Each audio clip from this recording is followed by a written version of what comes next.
Okay, so I guess, yeah, we'll get started. So welcome everyone to another talk as part of the LMIG lecture series. So I'm Shivali, I'm an MS2 and I'm the Vice President of the LMIG group here at Downstate. Our speaker today is Dr. Rosenfeld. Dr. Rosenfeld is not only our LMIG Faculty Advisor, but he's also the Chair and Program Director of Otolaryngology and Chairperson of the Plant-Based Committee at Downstate. He's received many awards as a physician, is an author, co-author, or editor of 5 books and over 350 publications and textbook chapters, and has given over 1,000 scientific presentations. He leads by example. He's not only vegan, but he's very active. He ran his first marathon in 2019, and he's also taking his board certification in lifestyle medicine very soon. And so today he will be speaking to us about the evidence behind plant-based diets for long-term health, as well as his own personal health transformation. So welcome, Dr. Rosenfeld, and thank you for being here today. Thank you, and I have to give a shout out to the Lifestyle Medicine Interest Group at Downstate. I tell you, Laura and everyone has been incredible, and they're even, despite being just a couple of months old, they're already being nominated for awards at the American College of Lifestyle Medicine. I mean, they've really been just a fantastic group to work with. So just to say the privilege is all mine to do this. And I did change the focus a little bit of the talk because I wanted to be really, really pragmatic. So I'm going to hone in on eating, something that I think most of you do on a regular basis. Correct me if I'm wrong. And I put on the title page here this interesting graphic from the National Academy of Medicine, which is the previous Institute of Medicine in the US. I wasn't aware, but they actually have a campaign going on now called, and I love the way they combine the words, healthy longevity. The concept of not just living long, but being healthy while you live long. And they're convening a lot of scientists. They're looking at all the social and non-medical determinants of it. They're looking at eating, at nutrition. They're looking at science, technology, but it's going to be a very interesting report. But I love that word, healthy longevity, and I think that's what we should strive for. So with that said, you had a little introduction, but since it's always Zoom, I think it's nice to show people who you are. So as was mentioned, I've been at Downstate now for about 28 years and the chairman of Otolaryngology and the program director for the residents. About 3 or 4 years ago, we did start the Committee on Plant-Based Health and Nutrition, which has been a real success. I'll talk a little bit about that later. And had the privilege now to be advising for the interest group. I've been fortunate in my career. I've practiced pediatric ear, nose, and throat, been nominated to the best doctors for a long time. And I think what I bring to the table with this topic is a real background in editorial peer review, evidence-based medicine, guidelines, critical thinking, quality that I hope allows me to look at it in a different way than perhaps some others. So with that said, article from the Times a year ago, our food is killing too many of us. And I think it's fascinating that poor diet has surpassed all other causes of mortality now in the US. That's it. It's what you eat is killing you. And they suggest this food is medicine concept because it's a win-win. I mean, it addresses everything from the environment and sustainability to disparities to well-being to economics, security. So it's a big, big deal, this food is medicine topic. And it begins on a personal level by saying, what is your relationship to food? I'm sure you wake up every day and think about, gee, what is my relationship to food, right? Yeah, I bet. Well, for some people, it's a diet. And every day is a challenge. We're trying to lose weight. For others, and I suspect for many, it's an addiction. Hyper-processed, hyper-palatable, over processed food is about 60% of the American diet. You know, you give people enough oil, sugar, and fat, and what's missing from that equation, and refined carbohydrates and things, and they'll eat anything and they'll eat it forever. So, and salt too, of course. Or maybe it's a pharmacy, maybe it's food as medicine, and that's the relationship I would like to promote here a little bit. And you know, Moliere said we should not eat to live. We should eat to live, not live to eat. I think many of us live to eat. It's a reward, it's an addiction. And Hippocrates, let food be thy medicine. So let's go further. And I'm not going to really get into evidence here a lot, even though I'm an evidence-based person. Instead, I'm going to point you to our website, downstate.edu/plant-based, where we've adopted this statement at the medical executive level for university hospitals. So all the leadership agrees that plant-based nutrition can prevent, treat, or reverse chronic diseases, and that these include obesity, high BMI, hypertension, type 2 diabetes, coronary artery disease, hyperlipidemia. There's a wealth of evidence behind this that I'm not going to go into, but if you are interested, I will get you to the website in a little bit. So I want to, it's time to get started, and I don't know where you are now, but any journey begins with a start, and let's talk about that. You know, we all say, all I need is some willpower, right? If I have willpower, I could do anything.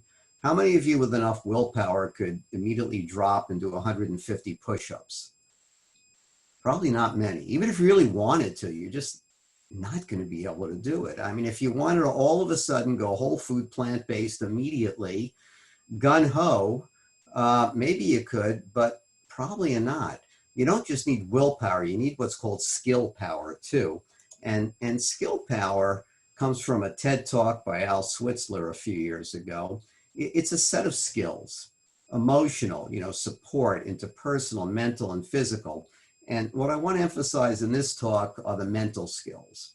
So you need some knowledge. You need to know what you're doing. You can't just want to do it. You need to know what you're going to do and how to succeed. So that's sort of what I'm going to focus on here. And one of the best ways to start is if you go to our website on the bottom, downstate.edu/plant-based, you can find this very lovely guide for eating for health and longevity.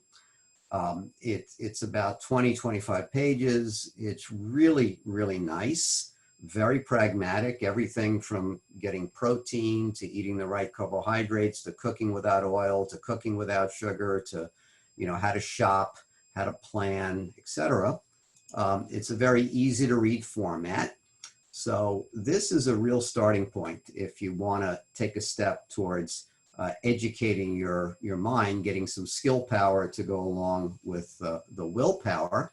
And this is part of our website in general shown here, downstate.edu/plant-based. And I would call your attention to the sidebar where there are great resources. So if you want to know the evidence behind everything I'm telling you, go to the research evidence summary, which is about 40 pages with literally hundreds of studies and summaries showing you what this is based on. We have FAQs, myths and facts. You can see the guide is listed there. There are webinars that we've done before in conferences, really a lot of things.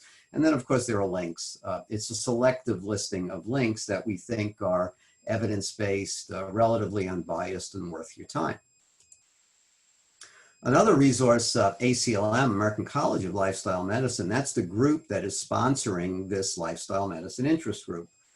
And there are roughly 30, maybe a few more of these groups throughout the US. They're paired with medical schools, and they're supported by the American College of Lifestyle Medicine with a curriculum, with resources, with staff, with guidance. There's a reporting structure. Both Laura and I went through a series of webinars in July to set this up. And we happen to be the only group, to my knowledge, in the metropolitan area. So Downstate is ahead of the curve. ACLM, the college, has a lot of resources on their website too. And these are the things they deal with. If you like short, pithy concepts, you could say, if you want to live a long time, eat plants, keep moving, don't smoke, stay calm, sleep well, and love people. You'll notice that eat plants is first because that really is actually the main focus of their efforts. It really is food as medicine. Now, a commitment to anything, particularly lifestyle medicine and eating right, is going to begin with some personal change and commitment. And, you know, I think the words of Einstein are good here. If you set an example, it's not just a way to change yourself, it's the best way to influence others. So I'm on the phone with, or on the Zoom meeting with just about 30 of you now, hoping to have some influence. So I have to show that I walk the talk. I remember very well when I was thinking about medical school and interning over the summer of college at the local cardiologist's office to get some experience. It always struck me that the local cardiologist, who was a lovely guy, was morbidly obese and smoked. It didn't seem to be the best example for a cardiologist, and regrettably, he died pretty young. So you got to walk the walk. So here's a brief personal story. About age 56, I said to myself, am I conducting my life in a way that I will be around a long time for my kids, grandkids, and feel good? And my answer was probably not. I wasn't obese, but my BMI was up there. I was overweight, put on a few pounds since my childhood in the lower right. And this is what I was doing at the time. Mostly vegetarian, doing some walking and stair climbing, trying to sleep.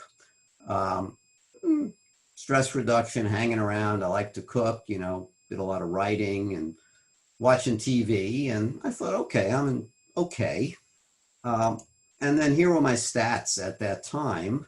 I was just about 160 pounds, up from about 142 in college. BMI was, to my surprise, in the getting into the obese range, 31, a lot of body fat. Vitals were okay. Lipids, starting to get a little of concern. I didn't have a lot of energy, and I had that wonderful micro sleep in meetings, you know, which we all love when you're about 20 minutes into a talk and your head starts bobbing, and, you know, and that would happen in the car too, which was particularly exciting on the 15-mile, hour-and-a-half drive from Brooklyn back to Great Neck. And I'd get a couple of colds, and they were never just colds. They would last 2 weeks, 3 weeks. It would drive me nuts. So that's where I started. So now 5 years later, this is where I am now. You might notice a slight change in the physique. That's not Photoshopped, it's real. And I just turned 62 a couple of days ago, actually. So now what do? I stick to a whole food plant-based diet, low fat. I run close to 60 miles a week now. I'm getting ready for a virtual marathon in about 2 weeks. I'm getting the same amount of sleep. A little wine is in there, you know, a little more mindfulness, a lot of walking, thinking. And here's the interesting thing. So here's what happened in the health outcomes. I dropped about 42 pounds in 5 years. BMI went from down to 20 from 31, and the body fat dropped to 13%, which is very low for a 62-year-old. Cholesterol didn't change much. It actually went up a little. Why did it go up? Because I picked up 40 on my HDL, which is, you know, very good. I did a marathon a few months ago virtually, but it was 3 hours, 48 minutes, which is not bad for age 61 at the time. And the microsleep is rare. When I get sick now, it's very brief and transient and a lot more energy. So big differences, I'd say.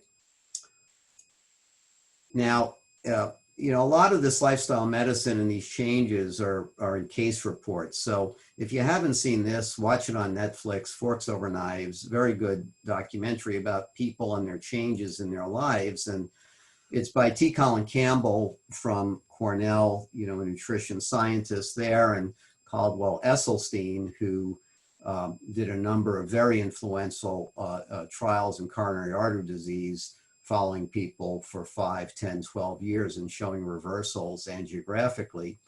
And they took these people that were beyond hope almost and went ahead and followed them with their chronic conditions. I mean, these were people who had already had bypasses and were obese and out of control diabetes and were teetering on the brink of catastrophe. And they did great. But to me, what was more interesting is the director, Lee Fulkerson, who did this. He figured out, all right, for the 13 weeks while I'm doing the filming, I might as well walk the walk. And he dropped about 20 pounds, improved his blood pressure, really dropped his cholesterol and LDLs and reactive protein. And he was a believer at the end of this. So, I think you see changes in yourself and then you develop an enthusiasm for others. So what are we talking about here? When I say eat a whole food plant-based diet, what is it? It's basically eating naturally occurring whole foods that are unrefined or minimally refined. Refined can be something like just cutting it or chopping it, So what there is a lot of fruits, vegetables, whole grains, legumes, beans, nuts, seeds. These are the core items. And you could add into that then staying away from all the refined carbs, other refined foods, and that includes oils, which are extracted and have nothing but calories, basically. And you're going to avoid or eliminate all the animal products, including meat and dairy. If you're really strict, you won't have any honey because that's produced by bees. And so that's the whole food plant-based diet, which I'll get into a little more going forward. And it helps to look at this in terms of other diets. Many of you are probably omnivorous. You eat what you'd like, animal products, plant products. The next step is flexitarian, a very popular word, which means you're sort of inclined, you're thinking about vegetarian, but you still have a fair amount of meat intake. The next step up would be semi-veg, which I did for a good part of my life, limiting my meat to mainly poultry and fish. Vegetarian may or may not have dairy products, eggs. Some people have fish in a vegetarian diet. And then vegan, which sounds good. It's plant-based. It completely excludes animal products, but it can have a lot of junk food in it, unfortunately. So really the pinnacle here is more the whole food plant-based diet that I just alluded to. And as you go up, it's more plants and less animals. And what I would encourage you is on your journey to this, if you're going to pursue it, the goal is to have more plants and less animal foods, not to make radical, abrupt changes in your life. And I'll talk more about that. These are some of the low carbohydrate, high fat protein diets, which you've probably heard about, keto being the number one. And if you think about the standard American diet, 50% carbs, about 35% fat, and a third of that is saturated and 15% protein. So then we have all these other things have popped up. Keto and paleo are probably the most well-known, but they all share the common thread of being high fat, low carb. And because they're high fat, much of which comes from meat products, they're also high protein. So paleo, for example, would not allow any dairy, legumes, wheat, or grains because they come from farming. And if you're into paleo, you're just really a hunter-gatherer. You're drinking your bone broth and eating lots of meat and things that occur in the environment. South Beach is again high fat, low carb, but they allow some whole grains, but they still don't want this to be the majority. Atkins is limiting carbs. They allow some unrefined, and they encourage other sources of protein. Keto is probably the one that gets the most attention, and it's really high in fat, up to 75% compared to the standard American of 50%, high protein and almost no carbs. So this is where you have your bacon, your cream cheese, your eggs, your fatty fishes, mackerel, salmon all day to do this. And there's a little problem with this. You do lose weight on these diets. There's no question about it. But there's a lot of problems, and there's long-term uncertainty and effects, which I'll talk about. So You may not know, but these ketogenic low-fat diets actually came about to treat childhood epilepsy. And going back about 30 years, there were observations that for kids with intractable epilepsy, not responding to traditional management, they actually did very well on a high-fat ketogenic diet. And ketogenic comes from the word burning fat. And you do burn fat on a ketogenic diet, but guess what fat you burn? You burn all the fat you take in, the dietary fat. You're not burning your body fat. So it's not burning body fat, you're burning all the fat that you eat. So what did they find in this recent review? They said, well, it looks promising for epilepsy. They did seem to show some benefits, but there's a big but. And the big but is that there were tons of adverse events in people who stuck to these diets, often just gastrointestinal upset. But you get to have the lovely side effects of vomiting, constipation, diarrhea, lethargy, weight loss, nausea. Your bone matrix density goes down, gallstones, fatty liver, that's a real problem, high cholesterol, low blood sugar, and they couldn't even get into the long-term effects. It's the long-term effects that are really of most concern with these diets, and they have to do with something called insulin resistance. And insulin resistance basically means that you're taking fat and putting it in areas in the body that shouldn't have fat, which are primarily your muscle, your liver, eventually the pancreas.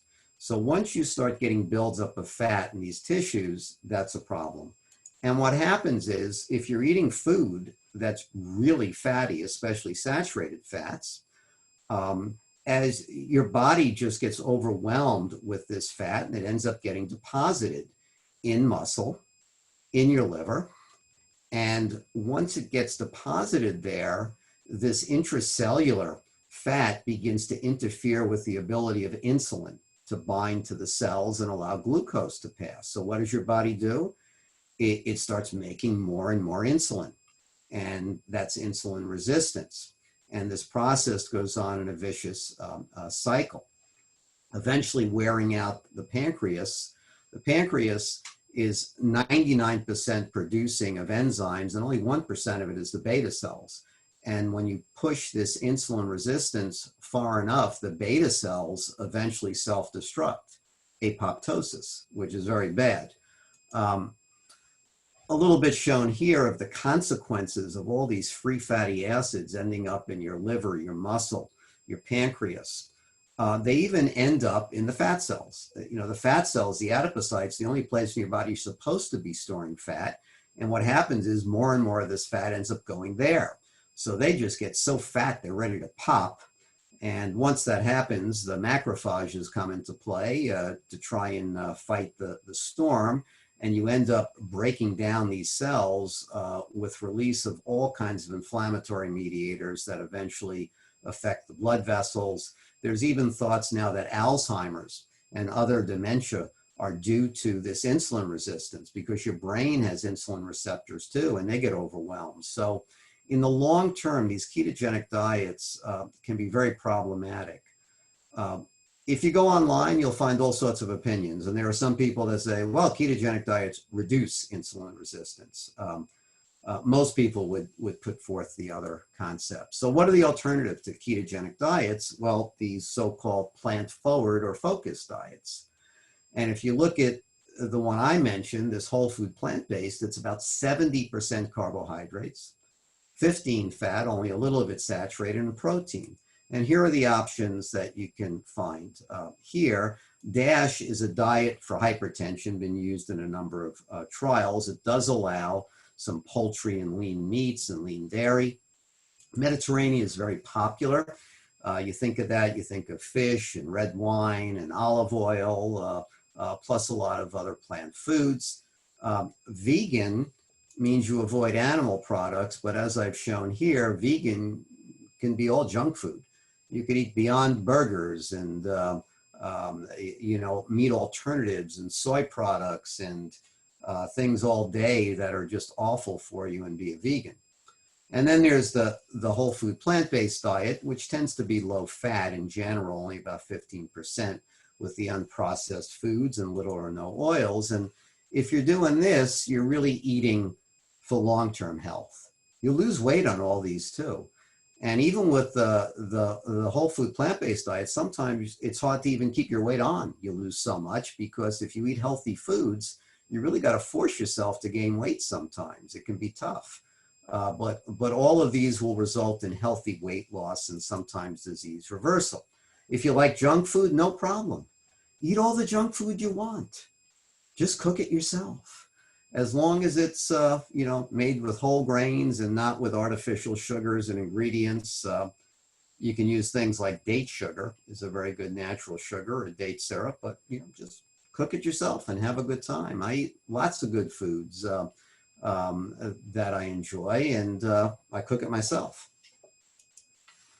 Okay, so you've hopefully got some interest now. How do you get motivated, stay motivated?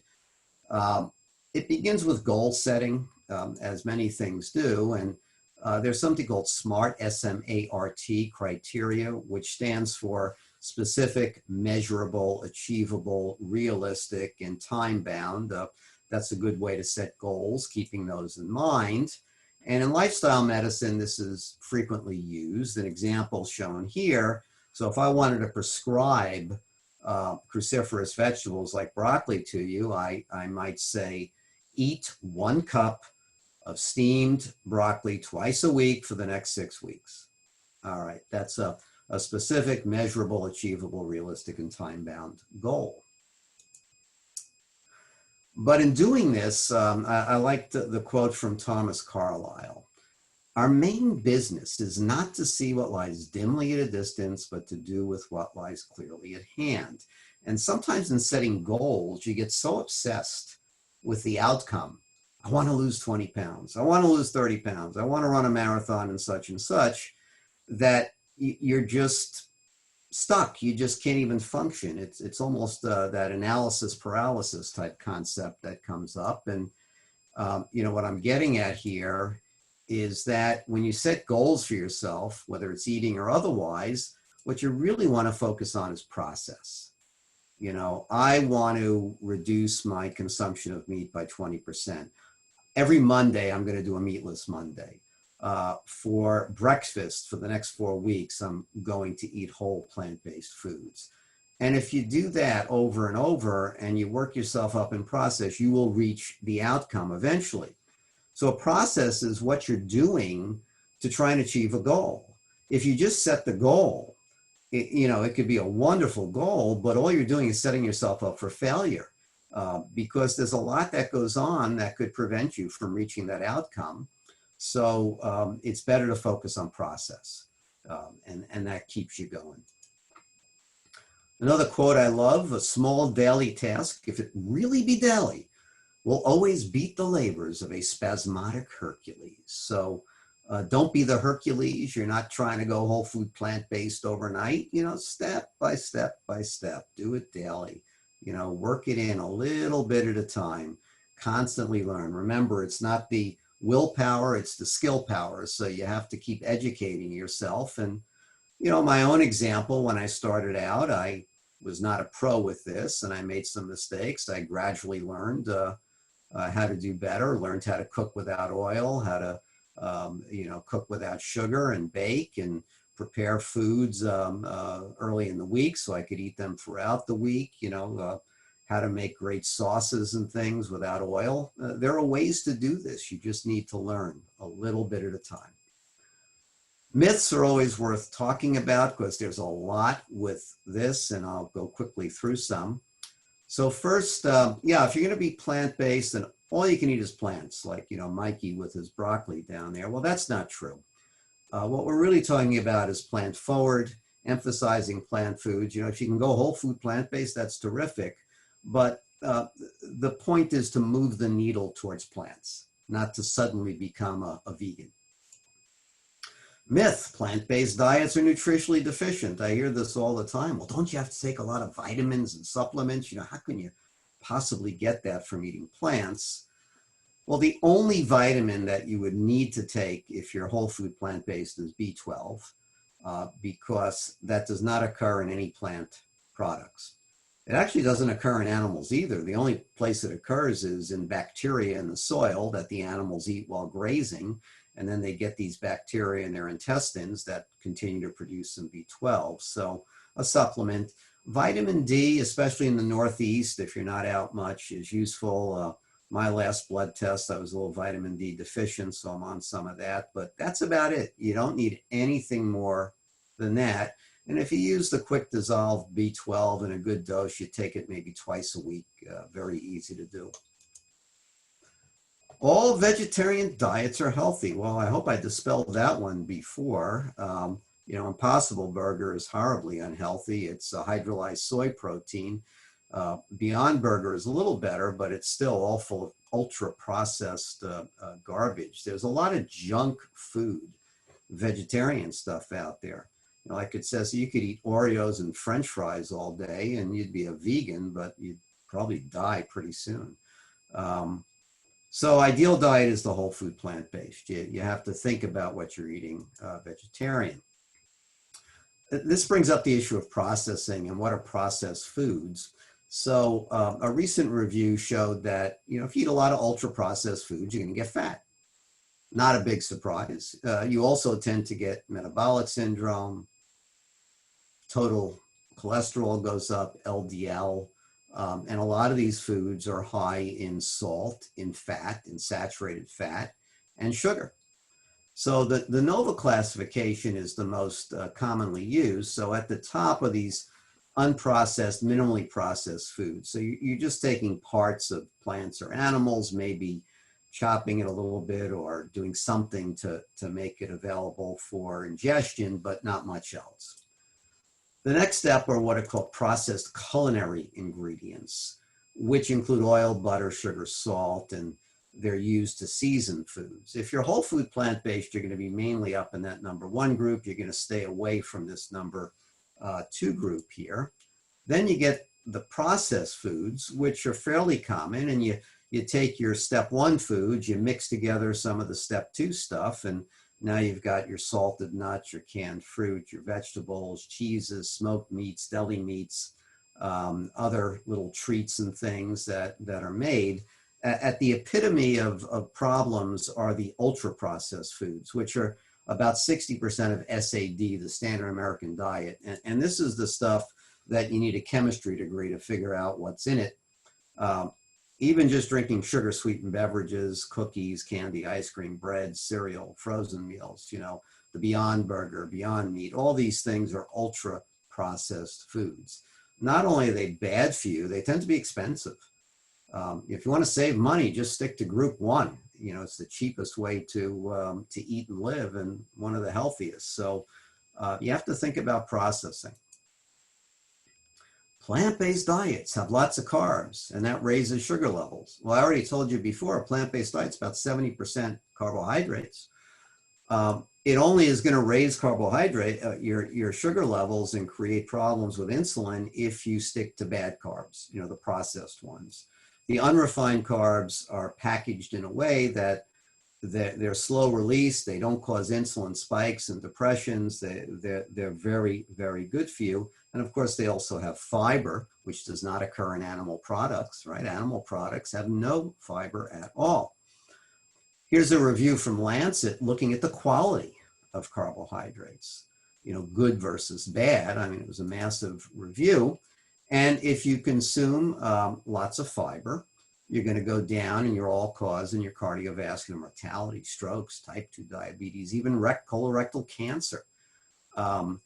Dramatically low differences in body weight, blood pressure, cholesterol. And they found the same findings for whole grains, basically, because whole grains are loaded with fiber. So if you can take in at least 25, 30 grams of fiber a day, you're going to get these benefits. And if you're on a whole food plant-based diet, you're often taking in more. Again, animal products have no fiber at all. Ultra refined processed foods are generally stripped of fiber as well. So it's a real problem. Can't get enough protein if I eat only plants. I hear that all the time. Well, how do you get enough protein? I think I'm doing all right. I showed you my bodybuilding pictures earlier. That's on a plant-based diet. And you don't need a ton of protein. 0.8 grams per kilo, roughly, a little more if you're active. Most people get a lot more than that, but it's in all plants. I mean, where do animals get their proteins from? They get it from eating the plants, right? The plants have all the proteins, the amino acids, and then animals eat it. And you're getting it in a secondary fashion. But, you know, plant foods have tons of protein. It's a complete myth that you need to balance amino acids, like mixing, you know, rice and beans. That's real old school. As long as you're eating a good diet, you don't have to mix it together in special ways. And, you know, as you can see here, some plants have tons of protein. I'm a big lentil legume, you know, fan. I mean, look at it. You're getting as much protein in the lentils, edamame, black beans, you know, chickpeas, others, as you do in steak. And on top of that, you're getting tons of fiber that you don't get at all in any of the animal proteins. Even something like a baked potato, you're picking up 5 grams of protein. Spinach, peas, almonds. Yes, you can really hit a protein bonanza with steak and chicken, but you're getting all the saturated fat with it too, and no fiber. So there really is an advantage to the plant-based proteins. And this is from a recent a study in New England Journal looking at milk and health. Willett's up at Harvard. He's a major researcher in this area. And what it shows here, there's a dashed line showing what would happen if you took dairy as your protein source. And then it shows the differences for other things. So for example, for processed meat, these are the differences in all-cause mortality. So dying from any cause. So you're going to increase by 56% your risk of dying from any cause by eating processed meat instead of getting your protein from dairy. On the flip side, you're going to decrease your risk by about 8% if you get plant proteins. And you can see in between, you know, poultry and fish are a little better than unprocessed meat and eggs. So it's not just a matter of, you know, it's a matter of living longer too, you know, and risk of cardiovascular disease and cancer. This one I hear too, you know, well, if I'm really active, I'm a bodybuilder, I work out, I do this, then I really need meat. Complete myth. If you haven't seen the Game Changers, look at that. It's on Netflix if you have access. It's all about these ultra high-end bodybuilders, top of their league, Olympians, athletes who are all plant-based, and they talk about their histories. Well, you know, you can get the same benefits from plant protein as animal protein. I will say in Game Changers, they make the claim that you're going to get better performance and maybe recover faster from injury. I'm not sure that's supported by research, but there is good research showing that athletes can have equivalent performance with plant-based proteins. Dairy products. Well, I have to eat dairy. I need strong bones and I don't want to get osteoporosis, right? I mean, that makes sense. That's what everybody's told. Well, there's a lot of good plant foods that have tons of calcium. And, you know, the greens, the cruciferous vegetables, even almonds and beans. So, and these studies have not shown any real protective effect of dairy on risk and bone fractures. One thing that does come out is if you're a man and you drink lots of whole milk, you can about double or triple your risk of prostate cancer. That's a real thing shown in many studies. And this is an interesting graph from the same study I showed you before, looking at milk. And it shows you that in countries where they have high calories from milk intake, they have the highest risk of hip fractures. I mean, think about that.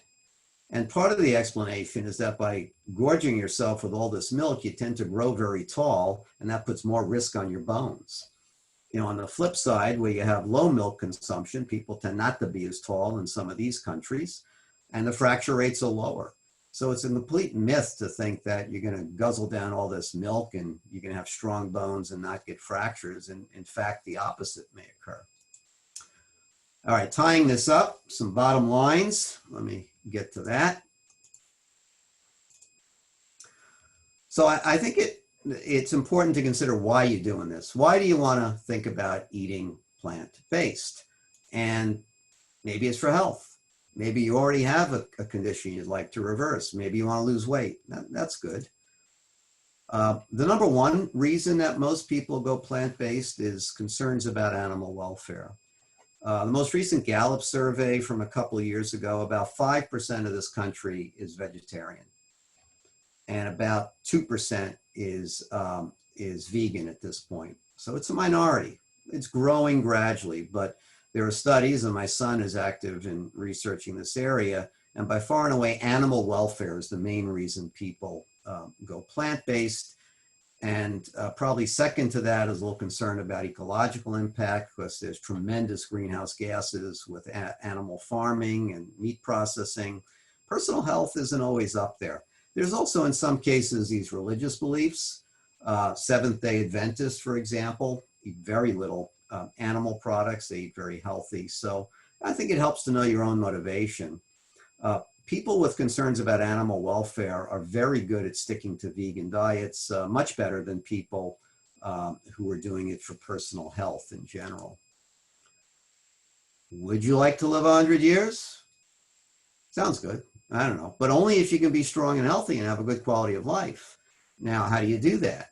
Well, you look what other centenarians do, and I'd encourage you to look at Blue Zones if you haven't already by Dan Buettner.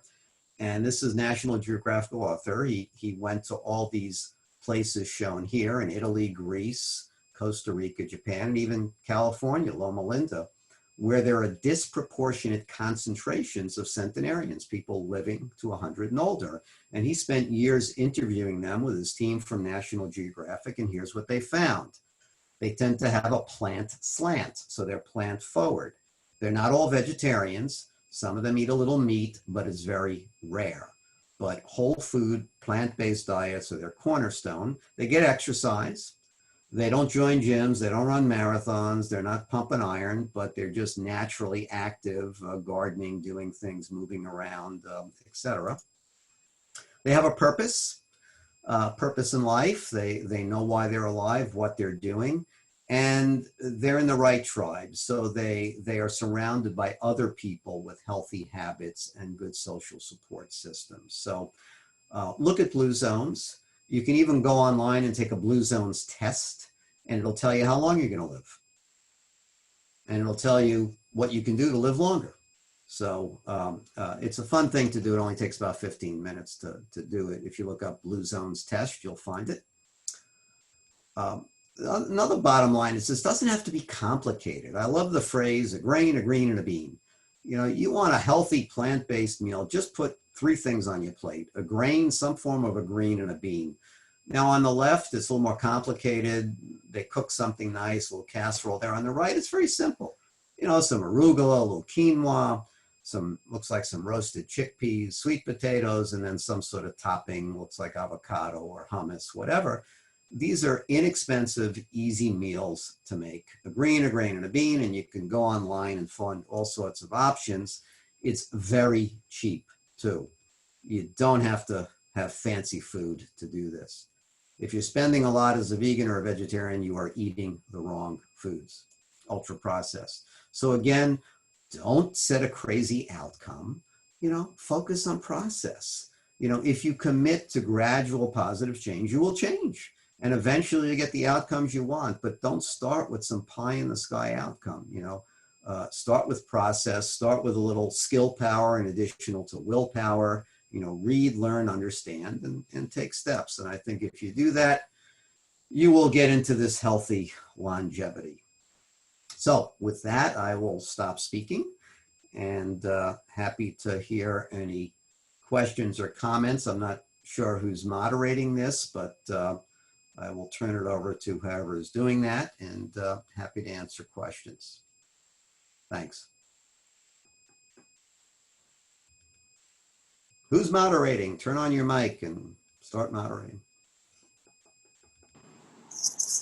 Hi, Dr. Rosenfeld. Thanks so much for speaking to us. Sure. I'm very curious because both you and Dr. Katz have like a family connection to like plant-based diets, and like your children and your family like really motivated you. Do you think like the, you know, the tide is changing and more people are getting on board, or how would you like explain something like that? Yeah, Yeah, I think that the tide is changing, but very slowly. It'll be interesting to see the next Gallup survey when they do it. But, I don't think the reason it's not changing faster is there's a tremendous dairy industry, sugar industry out there. There are large swaths of the business and our GDP that depend on people eating garbage. Until that changes, it's going to be a little tough. Even the dietary guidelines are very biased. So it's people who just get motivated on their own. And I think what'll make the change, Laura, is exactly what you're doing, setting up these lifestyle medicine interest groups. That's where the change will come from. It'll come from the next generation of medical professionals and leaders who are in a position to influence their patients. And there are changes going on in residency programs. You have efforts, Brooklyn Borough President Eric Adams works with us in our committee, and he'll be speaking to your group on Friday. And he's a real mover and shaker in government policy to facilitate this. So it helps if your family members do it. As you mentioned, I have 3 sons. They're all whole food, plant-based vegans. Yeah, still working on my wife, but she's moving along. And they all are doing great. They're skinny little people in good shape, well, healthy, thank goodness. And if it's a family affair, it's easier. So I think there's hope, but right now it's still a little bit of in that Jim Collins stage of pushing the flywheel before things really take off and get going.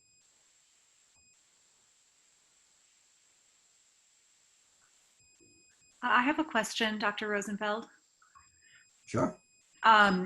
So I've heard a little bit about the dangers of milk and dairy products, not only in terms of bone health, but in terms of cardiovascular health and GI health, and some statistics about the numbers of people who are actually lactose intolerant, which is actually a very large number of adults. Can you talk a little bit about what you know about dairy and whether there's any kind of evidence-based dairy articles on the Downstate plant-based website? So that's a great question, and it did spark my interest hearing that dairy was bad for you. I think certainly the lactose intolerance is a big issue, and that's a real medical problem. And if you have that, dairy is a problem. And lactose intolerance is more common in underrepresented minorities, particularly Hispanics and Blacks, African Americans. So that's an issue. Putting that aside for a moment, I do have listed in the evidence summary at our website, there are some articles about dairy, some systematic reviews of good quality. And what emerges from these is that the only real consistent adverse health impact is prostate cancer in men. So if you're drinking a lot of whole milk as a man, your risk of prostate cancer goes up pretty convincingly. Things like cardiovascular disease, coronary artery disease, stroke, other types of cancer, breast cancer, diabetes, et cetera, very inconsistent findings. And in some of the studies, it doesn't seem to make a difference if you drink whole milk or low-fat milk or have butter or no butter. So, I think from an evidence standpoint, the jury is out in the clinical studies. There's some, first principles, animal studies, basic science things that would suggest eating things like butter with a lot of saturated fat is going to promote insulin resistance. But if you ask me from the evidence standpoint and the clinical studies, the only consistent problem that shows up is the prostate cancer, from what I could find. Thank you. If I find any evidence to support what I have heard that I can't remember where the evidence came from, I'm going to send it to you. Yeah, I'd love to see it. Okay, thanks.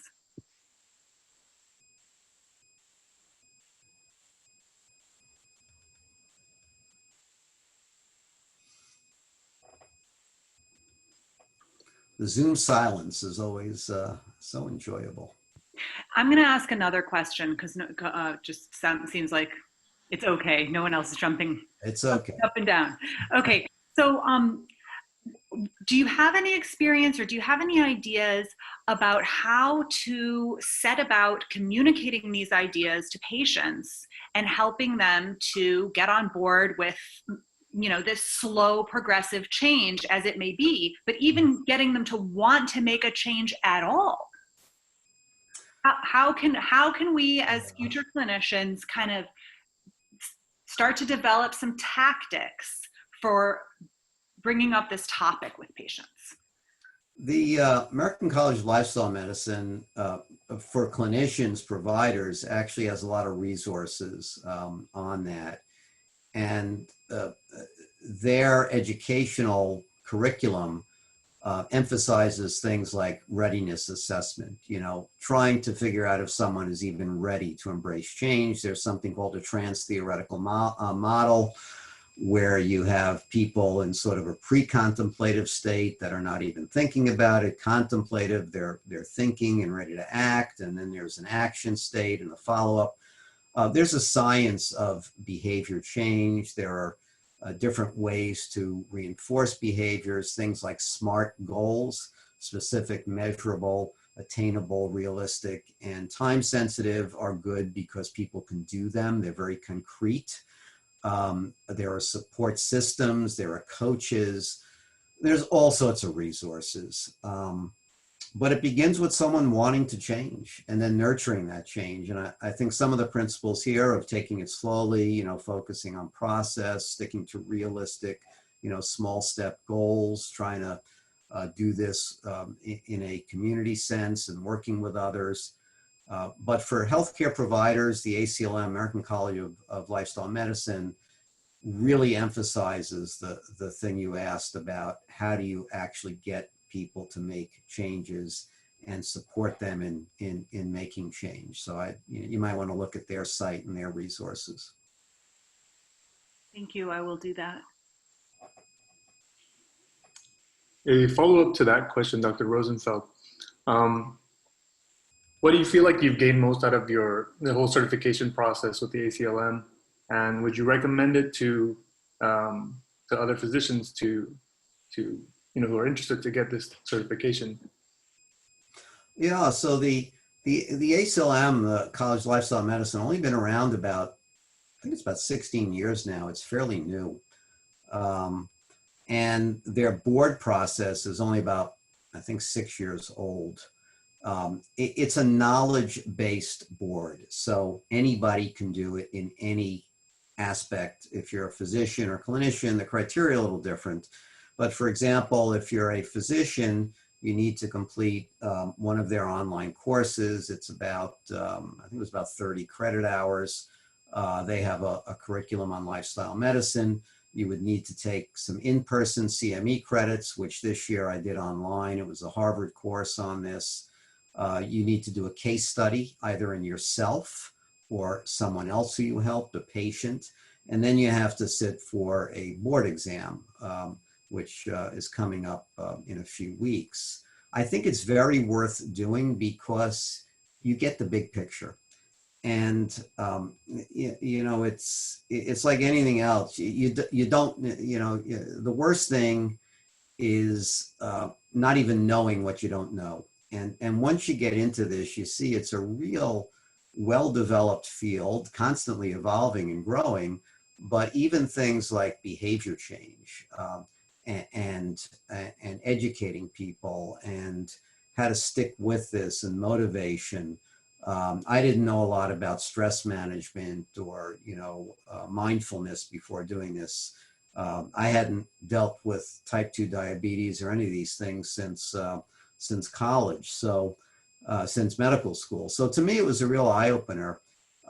And, you know, I'm involved with some of their committees now, their research committee, their expert committee. I'm actually chairing a panel. We're developing expert consensus on reversing type 2 diabetes with diet. This is multidisciplinary. It's bringing together societies all over the country.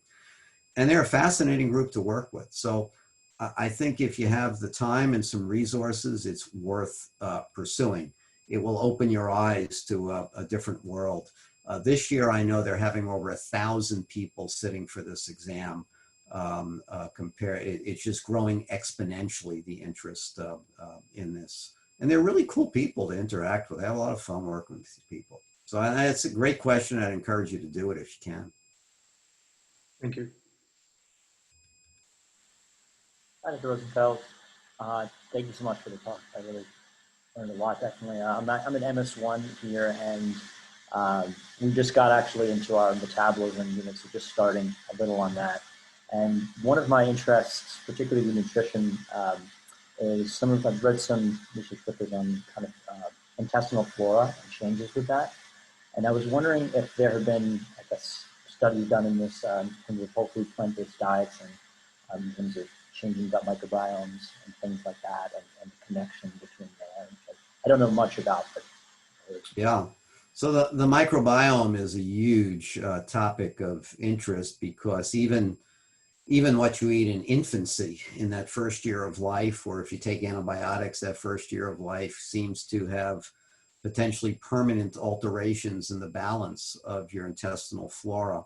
And so does diet. So that there are bodies of literature on the effect of insulin resistance and ketogenic diets and other forms of eating on your microbiome. I am not fluent with those results, but it is a hot topic, and it does seem, not unexpectedly, that what you eat is going to influence your microbiome, sometimes for better, sometimes for worse. And not surprisingly, most people would say that a whole food plant-based diet is going to have the optimal effect on your microbiome. But it's a great field for research and interest. And if you're looking for a project as an MS1, as a first-year student, potentially doing some form of a systematic review on that topic would be something feasible, if you had some help. So, and that's an area I do a lot of work in, systematic review, meta-analysis, but, systematic review of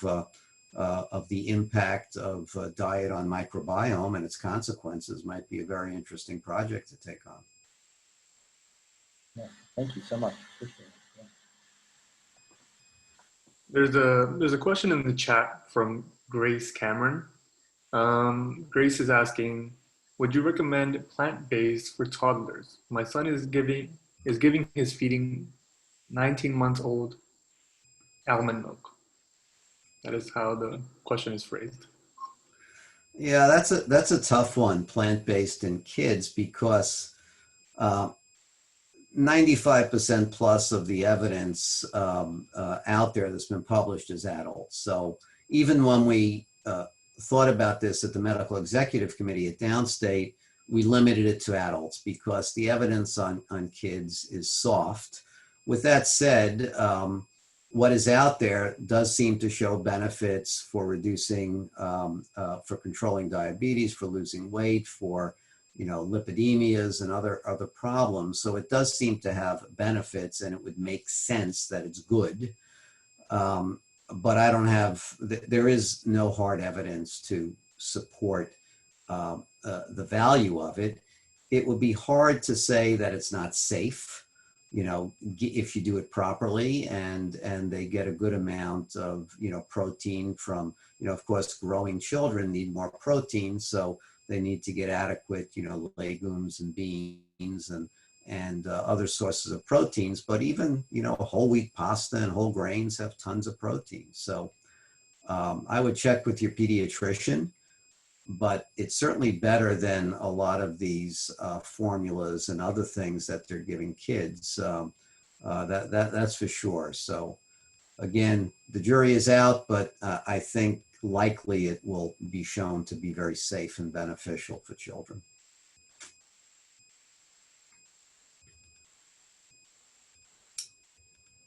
All right. Well, it looks like the witching hour is upon us, unless there's another question. Is there another question? I'm happy to talk is cheap. So if someone has another question, I'll keep going, but. Okay, this is a question. So I guess with the growing popularity of the ACLM and healthcare professionals getting certified, do you see that there will be a change in the way healthcare is run, interacting with like trained nutritionists versus people training through the ACLM? Well, I think it's inevitable that there's going to be a change because the path we're on is basically self-destruction. Right now, you're dealing with about 70 to 80% of the U.S. population is either obese or overweight. About 9% has diabetes. About 20 or 30% have pre-diabetes. You know, smoking is down, but you know, coronary artery disease is rampant. And the risk factors are just real problematic. The American diet, as I said, is like 50, 60% ultra-processed foods, loaded with fat and low in fiber. So if we keep going like this, we're going to self-destruct as a country. You know, change happens. And I love the Michael Greger analogy where he talks about, you know, smoking in the 1960s. When, you know, in the mid 60s, I think it was 1964, the Surgeon General came out with their warnings against smoking. And despite that warning, doctors didn't do anything. They just let their patients smoke, and the AMA didn't do much for a number of years. And finally they caught on. Why didn't they do anything? Well, because most doctors were smoking at the time. And it was hard to look your patient in the eye and say, don't smoke, it's bad for you, while you're smoking. You know, I think it's the same thing now.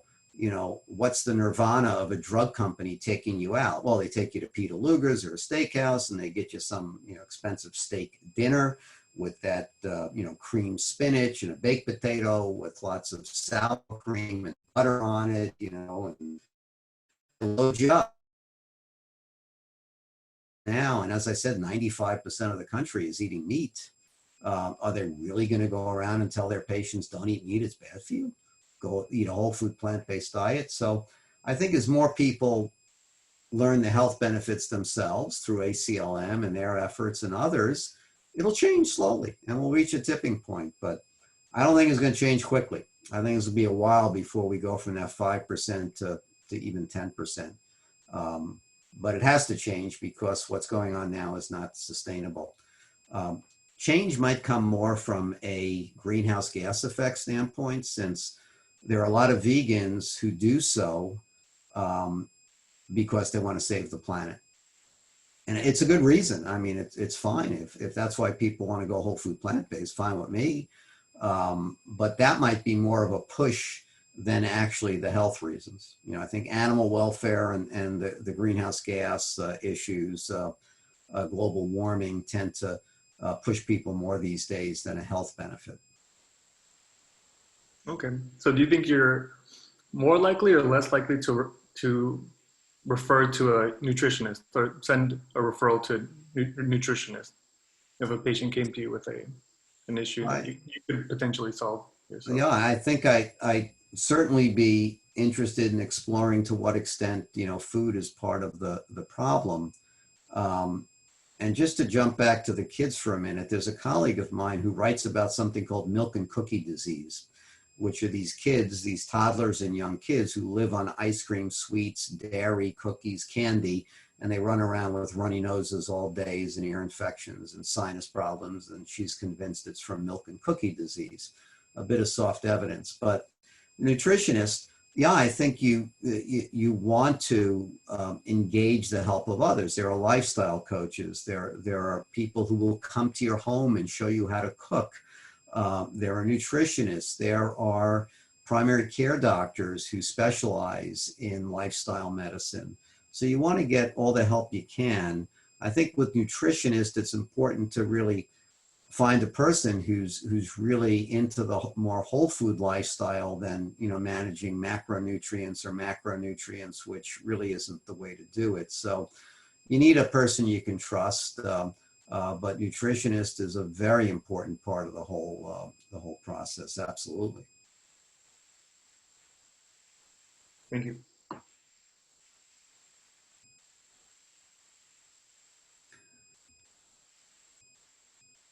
All right. Sounds like a take. Have a break until Friday when you guys have Eric Adams addressing you. And I did hear from his office today that he will be there. We're going to have 30 minutes with him. I think we start at 4. He's going to join us about 4:10 and go to about 4:40. So that'll be very interesting discussion. He's quite a force in this field. All right, thanks for setting this up, and thanks to those who participated. Hope it was worth your while. And I understand we are recording this, and it will be available somewhere, someplace soon. So you'll let me know, Alex, when you have that, because I want to also post it on our website for the committee. Okay. Definitely, yes. Great. Thanks, Dr. Rosenfeld. You are very welcome. All right. Good night, all. Thanks again. Good night. Thank you. Thank you.